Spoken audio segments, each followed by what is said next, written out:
নদীতে কোনো বালু নেই, নদী ভাঙনের কোনো দরকার নেই। নদী ভাঙন রোধ অবশ্যই করা উচিত। নদী ভাঙন রাষ্ট্রবিরোধী কাজ। রাষ্ট্রের পক্ষে থেকে আসুন আমরা সবাই এগিয়ে আসি, নদী ভাঙন রোধ করি। বাঙালি জাতি, বাংলাদেশের নদীমাতৃক দেশ, নদীকে রক্ষায় এগিয়ে আসি এবং নদীমাতৃক দেশে বাঙালি জাতি মাছে ভাতে বাঙালি, মাছ ভাত খেয়ে আমাদের বাদ বাকি জীবনগুলি পার করি। সবাই মিলেমিশে থাকি, হাতে হাত রাখি, নদী বাঁচায় রাখি, পাহাড় প্রকৃতি বাঁচায় রাখি।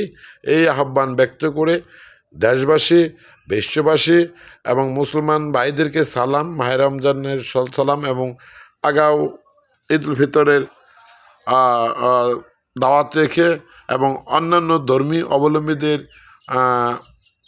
আদাব নমস্কার জানিয়ে শেষ করছি। আসসালামু আলাইকুম।